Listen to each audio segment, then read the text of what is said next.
So obviously one of the big ones, I should say, last Saturday was the announcement that Rocco Becht was transferring.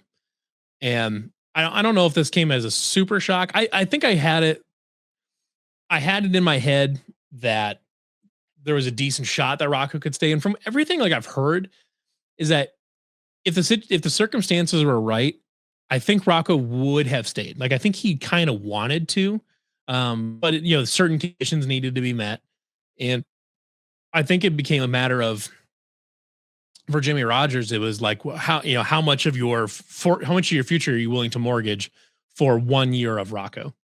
Rocco was going to demand probably 1.5 million, maybe 2 million in NIL. Maybe he gives kind of the home team discount, but um, on the market, he's going to get 1.5, 2 million at least. He's not like a top flight transfer quarterback, but he's up there for sure. Like, if he decides to go to Florida or Penn State or whatever, he'll get at least probably 2.5 million, I would guess. Like if he goes to Penn State, if he goes to either of them, he'll probably get 3 million. And maybe he'd get a little bit more at Penn State just because he knows the guy in charge. But you know, Iowa State could theoretically they could afford to pay that, but you would then lose a bunch of money that you need to go out and get new guys. Now, by not paying Rocco this year, you can save that money to go acquire guys for the rest of the staff or for the rest of the roster. And if you feel like you can hang on to which we did get confirmation that Connor Moberly will be back, lifelong Cyclone fan, he's going to be back. Awesome. Love it that Moberly's here for it. And I think if you develop him as the starting quarterback, I think he can be plenty good enough to keep Iowa State competitive and all that. The big name behind him is Alex Mansky, who there's a lot of kind of smoke around the idea that Kansas State is going hard after him and potentially Penn State. Penn State would be a weird one to me. I mean, it's not weird in that, he played for Matt Campbell. He was recruited by Campbell, and so naturally Campbell wants his guys in there. I get it. But he's going to be able to get pretty much any quarterback in the portal that he wants most seasons. So I think, he could this offseason, let's say Rocco goes to Florida,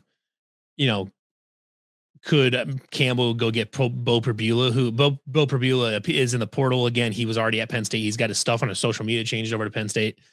If he goes to Penn State, you're going to get a year of Bo Perbula. And then after that, along the way, you're going to get your own freshman quarterback coming in. You can get a portal guy. Mansky to Penn State feels like a weird thing because it seems like he's, if you get Bo Perbula is going to start over Mansky, no question about it. And then you'd have Mansky for his then redshirt sophomore season, but at that point, you may have access to a better transfer portal quarterback. So Mansky seems like a weird fit at Penn State, but Kansas State recruited him hard in high school. He grew up a Cyclone fan, so he eventually came here. But Kansas State recruited him hard out of high school, and the only reason Kansas State would be going after a quarterback right now is if they believe Avery Johnson is on his way out. He did post something to his Instagram the other day that was kind of cryptic that maybe sounds like he might be on the way out. I don't know, but what that does mean is if they're going out is that they think Avery Johnson is gone. Which is unfortunate for Iowa State because that dude absolutely lives for losing to Iowa State.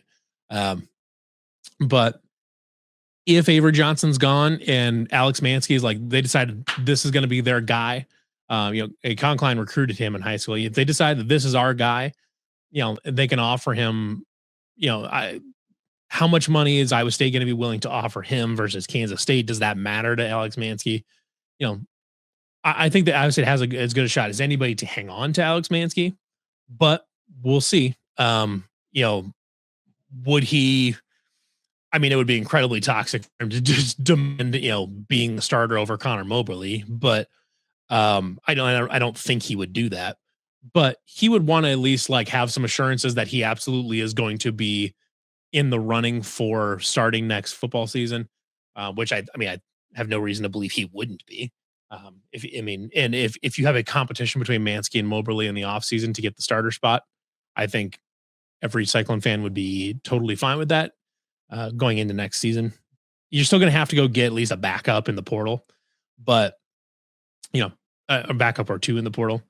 But if you can't hang on to Mansky, then maybe you go in the portal to try to find a guy that's at least starter quality to see if he can compete with Moberly, just to see what's going on there. But you know, as far as Rocco goes, I he was probably going to be more money than it was worth for Iowa State, because I think this is kind of how I'm approaching this too. Is that like I'm kind of to the point where like none of these transfers are really bothering me anymore. Like I don't care that really. I mean, like I care, but it doesn't bother me really anymore that Rocco transferred, or that Jeremiah Cooper transferred, or that Jontez Williams transferred, or now that as was announced 10 minutes ago that Carson Hansen is in the portal. None of these are really bothering me because all of those guys, every one of them has one season left. And pretty much regardless of what was going to happen, Iowa State is not probably going to be in, like, they're not going to be in Big 12 contention next year, most likely. Maybe they put together an awesome portal class and this coaching staff turns out to be like the truth, and maybe they're there. And if they do, awesome. If they can do that with what they've got, great. But if you're working on the assumption that 2026 is probably just going to be kind of a rebuilding year, and you're really more looking at development and growth versus wins and losses, you're building for like 27 and 28, then there's no reason to dump a bunch of money into Rocco Becht, into Jeremiah Cooper, into Jontez Williams, into Carson Hansen, that all these guys have 1 year left.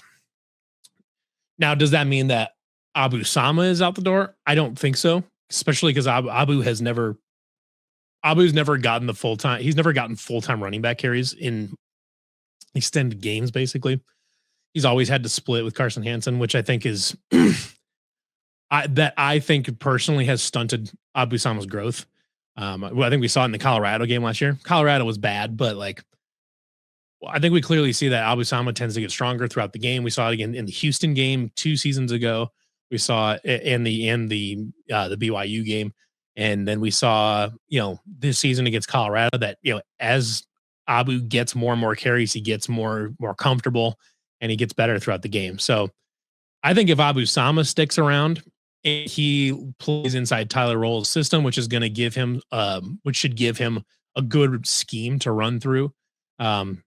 I think Abu Sama is, if he sticks around and decides he wants to be the guy, he's absolutely got a shot to play himself into being an NFL draft pick next year. So I think that the upside for Abu Sama sticking around is massive. And I think if I were an Iowa State fan, I think I would be very excited, because the whole bit with Carson Hansen was that he was more of a, if you need 4, he's going to get you 4. If you need 5, he's going to get you 4, but he's always going to get you 4 or 5 yards. He's never going to have big negative plays or anything like that.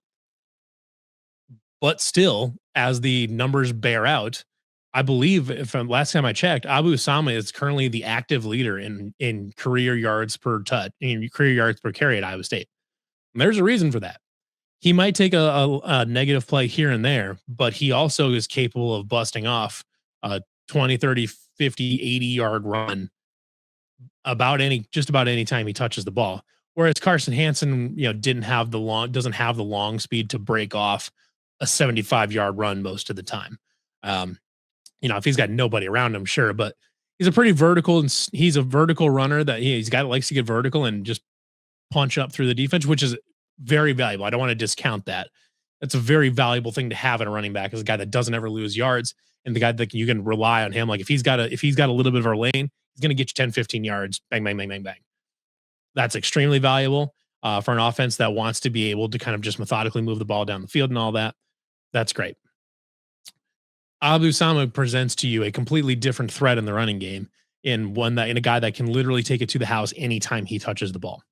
And sometimes that means he takes a negative play, which isn't great. You would like to avoid that, but I mean, the ceiling with Abu Sama is if the light ever comes on and he's able to get rid of those lows and achieve the always get you 3 or 4 yards, achieve that and then keep his explosiveness, I mean, you're talking about a very, very productive running back that you've got waiting in your room right there. And I hope he decides that, like, you know what, being the lead guy, finally getting to be the guy that gets 25, 30 carries in a game and can be the bell cow and can get better throughout the game and have a chance to really shine. I hope he takes advantage of that, because if he does, he will be in the NFL. He'll be a he'll be a Kansas City Chief before you know it. Um, Carhan says, did we take that Toledo defensive guy for our coach, the first team all conference safety under the portal? Yeah. So there was a first team all MAC safety from Toledo that did enter the portal. I don't remember his name off the top of my head. But then we also did hire Ross Watson. He's their co-defensive coordinator and safeties coach. We hired him to be our safeties coach. I talked about a little bit about this last week. I could not be more excited for that hire. I think this defensive scheme and having him, I that's an all-star. That's an A+ hire. And this is absolutely no shot at Deion Broomfield at all. I think Ross Watson may actually be an upgrade at the safety spot for Iowa State. If you look at PFF, Toledo's safety group graded out as like the 5th best safety room in the country. He's a very, very good safeties coach that, whenever Jesse Bobbitt decides to, whenever he gets a head coaching job available to him and he can go take that, I would bet Ross Watson is the first in line to be that defensive coordinator. I think he's an A+ guy to have in the program. And hopefully you can keep him around a long time, because he's awesome. And well, he's a great fit there. And I hope that, Ross Watson is enough to keep Marcus Neal around, because Marcus Neal would be perfect at that star, that star robber Hornet position in that 4-2-5, that roaming third safety. Marcus Neal would be outstanding in that role. He would be he'd be first team all conference and he'd be an all-American candidate at that spot in that defense. And with the personnel that they have a chance to bring in with that scheme, Iowa State has a chance to have a very salty defense next year. Even if the offense, maybe it takes time to get things up and running, but that defense is going to be really, really good. It has a chance to be very, very good if they get these transfers that we're looking at, the Toledo safety, the corner from Washington State, Anthony Polano. If they can bring those guys in and get this group together, Marcus Neal could be part of one of these saltiest defenses, maybe the best defense in the Big 12 outside of, that's not in Lubbock, Texas, that doesn't cost $20 million. I mentioned it before. The other guys, Jeremiah Cooper and Jontez Williams both announced their intention to enter the portal, as well as just about 15 minutes ago, Carson Hansen.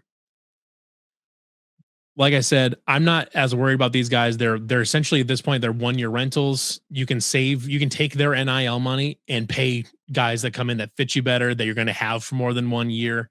You can rebuild a roster. If you take those 4 guys' NIL money, you can rebuild a good chunk of this roster with some really nice players. And maybe your quarterback loses a lot of experience and maybe you're running out Connor Mobley or Alex Mansky, but you can develop those guys and you can take those savings and apply them around the rest of the team, get some more pass catchers, get another running back along with Abu Sama, assuming, hopefully Abu Sama stays, and get River Peppers healthy. And if she can keep him in the program, keep him healthy, I think he'd be awesome. I believe River Peppers was recruited by Tyler Roll, so that would be absolutely a reason to stick around.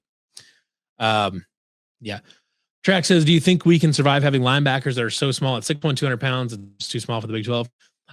You may not have been in here when I was talking about it before and kind of how the 4-2-5 works, but 200 pounds is small. If you bring those guys into Ames, you can have them at 220 by the time spring ball starts. I'm not really worried about them being 200 pounds right now. For Washington State, for those guys at Washington State were probably late additions that may not have had a chance to put weight on. I'm not worried about those guys. They'll, if they're going to bring those guys over, I would be shocked if they didn't put 20, 25 pounds on them to get them a little bit more beef. Now in a 4-2-5, you want your linebackers to be a little bit smaller so that way they can be more mobile. They can be quicker sideline to sideline. So if you see a bunch of 225, 230-pound linebackers running around at Iowa State, next season, that is by design. That is to keep guys fast. And because you're not gonna, the two by the end of his career, you have 250-pound Mike Rose. Um, that guy is not like by the end of his career, that guy's not a great fit for a 4.25 because he's not quick enough laterally. He's too big. Um, but 230-pound, 225-pound linebackers are absolutely viable in a 4.25. So, even bigger safeties. Like I said, Marcus Neal was made in a lab to play in that third safety spot in that hybrid, the hybrid safety linebacker spot that the 4.25 has built in there. You could almost not design a better player for that than Marcus Neal. So hopefully that's enough to keep him around. Hopefully the new coach is enough to keep him around too. I don't know that it will be because I would be shocked if he is not fielding some very wealthy offers from SEC schools, from Big Ten schools. Like I can't say it would shock me a ton to see him. Like if he wasn't at Iowa State and he gets a big SEC offer, I can't say it would shock me a lot to see him at like Georgia. Like he's good enough to play at any SEC school, any Big Ten school. Um, yeah, because he's just plug and play, and he's probably the best safety on any team that he goes to. So, hopefully that's enough to keep him. If not, I think I was at CW and Bloom, I believe, talked about this, this weekend, and I want to echo their advice is that you're going to see all these guys coming in the portal. Like there's going to be more. Like can't say I would be completely shocked to see Ben Bramer enter the portal. I don't know about Gabe Burkle since he like exploded his knee. But like if Ben Bramer leaves, yeah, you're like, yeah, you're going to be disappointed. Ben Bramer's really good. There are other tight ends. There are tight ends that may fit the scheme better. You're going to lose some players that some of your favorite players are going to leave. Some of them have already left. It's just what's happened. That's how college football works now. We were largely insulated from it for a long time, and now we're experiencing it. And I do get a little bit of a kick out of the Iowa fans that are attempting to like run victory laps around Iowa State. Iowa State's program going through so much change, as if this exact same thing isn't going to happen when Kirk Ferentz retires. Even if they like hire internally or they bring back LeVar Woods when Kirk Ferentz retires, a bunch of dudes are going to transfer. They're going to lose a lot of players. It's going to happen. And, they are right now, they're currently, they are currently insulated from it just the same way we are. But that is, at this point, it's death taxes and a massive wave of transfers after your coach leaves. That's just how college football works now. So you're just going to have to kind of get used to it and understand that Iowa State will have a full football roster next fall. They have an opportunity to bring in a lot of talented guys. They can bring over guys from Toledo and Washington State and whoever else, from other really good defenses, and they can teach them to play in the Big 12. Things will be okay. And like I said, if you take the approach to it that 2026 is a building year to prepare for hopefully a good competitive run at the top of the Big 12 in 27, especially if you can bring back, especially if either Moberly or Mansky or both come back and they develop this year and develop into a really solid starting quarterback. 27 is absolutely a viable target for Iowa State to get back to feeling like they can, be in the race for a Big 12 title berth. So if you go into an understanding that 26 is a rebuilding year, pretty much no matter what, and then any success on that is just a cherry on top, take that approach to it. And I promise you that these next couple weeks, when you see more and more guys enter, I promise you it will get easier. The portal opens a week from Friday. So it wouldn't shock me if January 5th, that weekend, even that, the 3rd, 4th, and the 5th, that weekend, you're going to see a bunch of dudes enter the portal, both from us and from other schools. And you might see a bunch of them from other schools start committing to Iowa State over, right, bang, bang, bang, bang, bang, right in a row. So just hang on. And I promise things will be okay. If you're nervous, let's go to the Hawks on my crime. Yeah. If any of them go to Iowa, immediately fuck them. I can respect going to Penn State. I can respect if Rocco decides to go to Florida. I respect that. It's close to home, big program. I get it, all that. If any of them transfer to Iowa, immediately go all the way to hell. I immediately hope you get the Adam Haluska treatment anytime we play you. I hope I hope things are miserable for you. I hope you get booed walking down the street because you suck. Yeah, like if anybody transfers to Iowa, you suck. I've been very much like I'm not going to get on the players like because I don't blame them. They came here to play for a different coach. I do not blame them for leaving, especially if if they want to follow Matt Campbell to Penn State. I can't really blame them a lot. It sucks, and you wish that guys stuck around more, but it is what it is. If you go to Iowa, fuck you. Like that's just where I'm at with it. So you're immediately going to lose my let's not get on the players for making a transfer thing. You immediately lose that protection from me as soon as you transfer to Iowa. That can go all the way to hell. So if any Iowa State players are watching this and you feel like you want to transfer, go literally anywhere else. Go to UNI, go to Minnesota, go to Kansas State. I don't care. Pick one. Do not go to Iowa. Or I will relentlessly boo you the next time we play Iowa. So, and plus transferring to a rival, to an in-state rival, that's some loser shit. Like that's so lame. But anyways, that's just kind of where things are at. Yeah, Alls. Yeah, Alls is the name of that. The safety from Toledo. He's a first team all conference guy. One of the leaders of that group that allowed Toledo safeties to be one of the highest graded groups in the country. I would be shocked if Iowa State isn't going hard after him. And obviously we should have an in on that guy, given that we're grabbing his position coach to be our safeties coach. I know by now we're multiple weeks on at this point from Campbell leaving. I can't tell you how to feel. I can't tell you when it's okay to stop, feeling shit about it. But what I can tell you right now, I don't know how next season's going to go. I don't know how well the program's going to go doing forward, or how well it's going to do going forward. What I do know is that Jimmy Rogers seems like a good coach, and this staff, the staff he has assembled at Iowa State is pretty much picture perfect. There are very few, if any, people that I think that he could have added that he missed on. Like, was Tyler Mauser, was Taylor Mauser coming back ever an option? Probably not. But getting Tyler Roll, A+. Love that. The offensive line coach from Auburn, Auburn's line wasn't great, but he's had multiple jobs in the SEC. I think he's a good coach. Ross Watson, awesome hire for that safety spot. Jesse Bobbitt seems like a great defensive coordinator. I think Jimmy Rogers has given himself and given the program as good a shot as you could possibly ask for of being of maintaining what Campbell put there. And there's a reason that on the way out, Campbell even made sure to mention in that Des Moines Register article that he thinks that Jimmy Rogers is a great coach that will be able to maintain what they had. There's a reason he said that. I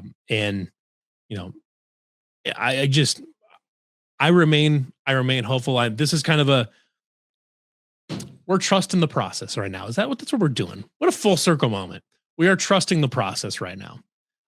So I know if Ben Bramer enters the portal, if Gabe Burkle enters the portal, if Abu Sama enters the portal, if Marcus Neal enters the portal, it's going to sting. I promise you. It's going to be like, man, I wish he could have stuck around.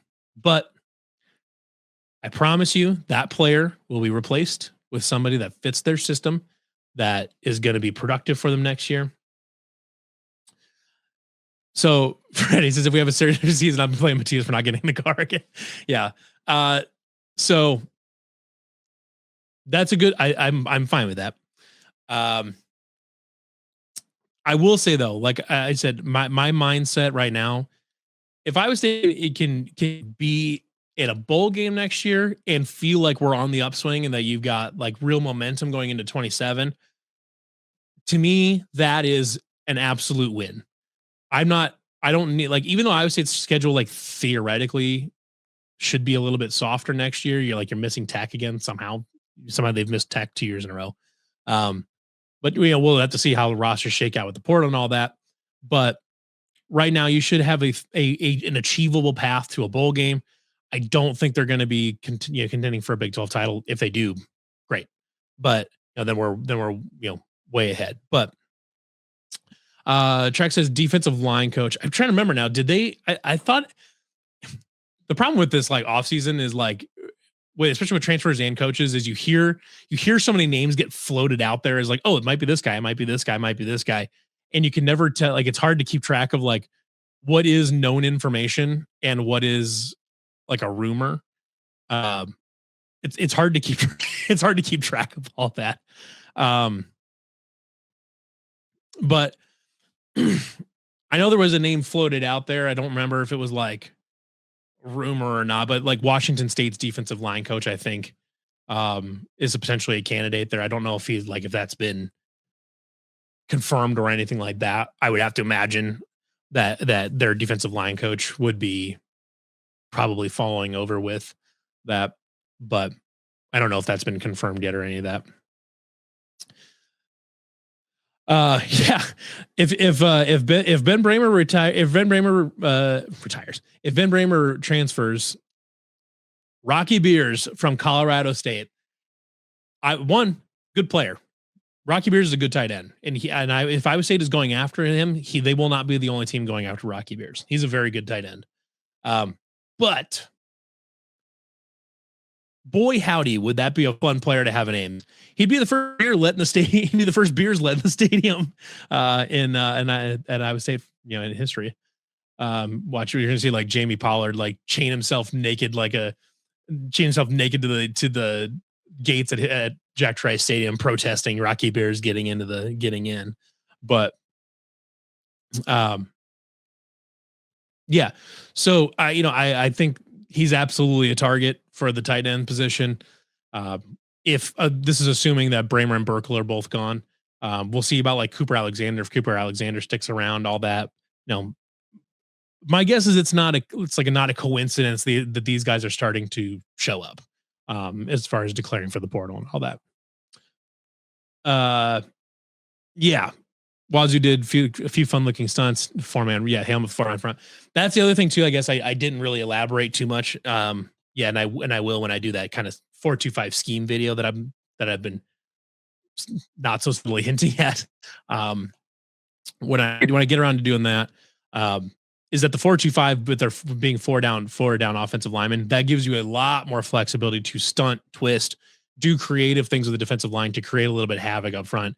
If you remember like watching like Arizona last year, they don't have like their personnel wasn't anything special, but their whole defense was like, let's just be the most aggressive shit you've ever seen and cause a tons of problems for everybody. Now Iowa State was able to counter that. They were able to figure that out and really punish Arizona for it. But if you are a little bit smarter with it than Arizona was, because Arizona was basically pedal to the metal, be as aggressive as possible all the time, and just see what happens basically. But if you can run a 4-2-5 and be solid in the back, with your back seven, and then be creative up front in pass rush situations, that gives you a lot of freedom to do that kind of stuff, which helps guys get free to get to the quarterback too. Fritz says, how bad was the Burkle injury? Would he be back by the start of the season? I guess there's been no official word. From what I understand is that his knee injury was like significant. Like if you remember like the knee injury that Brandon Ayuk suffered where it just like blew up his ACL, MCL, LCL, all that stuff or whatever. From what I understand is that like Burkle's deal is like his knee is blown. Like maybe he's ready by like September. We'll see. I mean, we'll see what his recovery looks like, and maybe it's not that severe. From what I understand, is it is a pretty severe knee injury that could, prevent him from being ready to start the season. Could theoretically prevent him from playing next season at all, which would mean he would get a medical red shirt. So, like Burkle could theoretically transfer someplace with the understanding that he's going to continue his rehab, take a medical red shirt next year, and then play his last season in 27, for Iowa State or for somebody else. So that would theoretically, that would be kind of like the old sit out transfer that we used to have, where you bring in a guy, he sits out for a year, and then you time it up, and the next season after that he slots in, and that's just what it is. Um, we'll see. But from what I understand is that Burkle's knee injury is very, very significant and would probably not be ready to go for the beginning of next season. But you know, who knows? I mean, I'm sure he's already had surgery on it, so I'm like, it's kind of a no. We'll wait and see what happens here. And he could choose to stick around just to do his rehab too, just so he's not like changing that whole process midway. For a guy like Rocco, where it's a shoulder thing, probably not a big deal. If he changes rehab facilities or whatever it is, or rehab programs. With Burkle's injury, how significant it was, maybe you want to stay, especially because I think he's probably got an NFL future ahead of him. If he can stay healthy, he's got an NFL future ahead of him. So we'll see how that goes. As far as like, I don't on the offensive line, I'm not sure. Like, we saw Dylan Barrett declare for the draft and all that. We haven't heard about anything as far as like, I haven't heard any noise at all about any offensive line transfers. I think the one guy I saw floated out there is Vaye Ikakula, which would make me more sad than any of the other guys, because I loved watching Vaye Ikakula. If he transfers, that would make me very sad, but it is what it is. But I haven't even heard any of the other guys floated as far as guys that might transfer. So who knows? The last one, I think we knew he was going to the portal, but I think he may have just officially declared today, was Xavier Townsend. Probably not a big surprise considering just how spotty his playing time was last year. I'm disappointed by that, because I was really, really high on him. I thought the skill set and athleticism was like tailor made to be a really big time receiver for Iowa State, and just never put together. I think he was banged up quite a bit. It's a bummer to see that guy. Just like I was, bummed to see Zay Robinson in the portal, which I don't know if Zay Robinson is theoretically still considering coming back or not. And I guess the other one is Brett Eskelson, who announced today that he's going to be in the portal. I did see, I mean, if you're looking at Iowa State's receiving core from last year, who are you looking at that? I mean, is there anybody in that group that you're really looking at and saying like, oh my gosh, like if we don't get this guy, we're screwed? I mean, they were like, the wide receivers were like by far the worst position group on the team last year, and it wasn't even close. Which is why my hot take is that I'm not that disappointed. I'm not that disappointed about Pauly leaving. I know a lot of people really like Noah Pauly and things like, oh, he helped Jalen Nolan, Jade Higgins. I kind of think he was a Christian Watson, Jade Higgins, Jalen Nolan merchant, which sounds kind of funny that he's a merchant of 3 NFL receivers, but those 3 receivers, like Jalen Nolan, Jaden Higgins, were largely like fairly finished products by the time Noah Pauly was in town. And Christian Watson, coming out of North Dakota State, was an athlete, but not a particularly polished wide receiver. And when you look at the wide receiver group last season with how much they struggled to catch the fucking ball, I don't know if you're a wide receivers coach and your entire job is to teach them how to get open and how to catch the ball consistently, and your room is not consistently getting open and is not consistently catching the ball. Personally, I think maybe you're just not doing your job. So call that a hot take if you want. Maybe Noah Pauly will be great at Penn State. I don't know. But from what I can tell is that he was not doing his job at Iowa State. So I'm not really still worried about that. Maybe your new receivers coach gets those guys turned around. If Chase Soul decides to stay, I really do think Chase Soul was starting to turn it on towards the end of the year. I think if he sticks around, I think he can be a really, really nice receiver for Iowa State.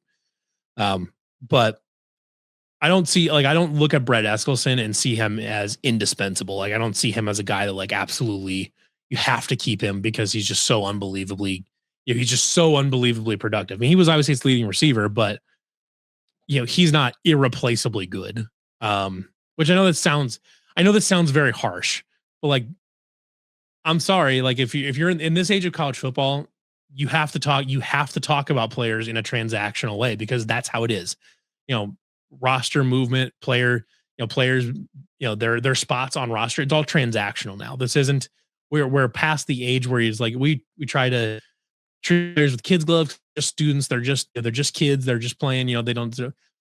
They're making a bunch of money. Most of them, Brett Eskelson was probably making more money than most of us watching this stream are. Yeah, he was probably making more money than you, me, or anybody else. And he's gonna go make money someplace else too. If he makes it to the NFL, he's gonna make a bunch of money. They're functionally professional athletes at this point, and they treat their things as though it's transactional, which is fine because that's what it is. But if everybody else is going to be, if everybody's just treating everything as transactional, much the same way that the NFL is, then I don't really feel bad about saying Brett Eskelson was good, but he's not irreplaceably good. I think they can go get another guy in the portal that can absolutely replicate. I think if you develop Chase Soul, he can absolutely exceed anything that Eskelson did last year. So I'm not really worried about keeping Brett Eskelson. It's a bummer because he's an Iowa State legacy, but I'm not too I'm not too worried about losing him necessarily. Especially when you're going to a pro style offense that's really going to probably only feature like a couple of receivers. You're going to be in 12-13 type personnel, and you're going to be you're not going to have a ton of receivers on the field, and it's not going to be like a super heavy passing game. Maybe Braskelson just doesn't fit in the offense that well. So, it is what it is. They will find guys. So yeah, other than Orange, the D line was pretty ass. It actually absolutely was. There was Dom Orange is the only player on that entire defensive line that did what they needed to do. Like now, I do want to say the guy I am most looking forward to seeing if he stays and decides like this is my opportunity is Kenny Eziogu. If he can play on that play in that 4 down front, I mean, he's big enough. He could play potentially as that defensive tackle, not the nose tackle, but as a defensive tackle. But if you could put Zymir Knock at the nose tackle, find another defensive tackle that fits there. Maybe it's Ajibola Fuye if he's good enough as a freshman. Elijah Carnell as the other defensive tackle, and then keep Kenny Eziogu as an edge rusher in that 4 down front. I think that is absolutely an awesome opportunity for him to blossom and to really develop as a pass rusher.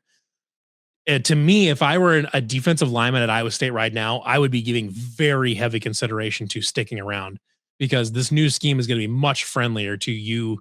It's going to be much easier to play in. It's going to be much easier if you're a pass rusher to get to the quarterback in a 4 down front.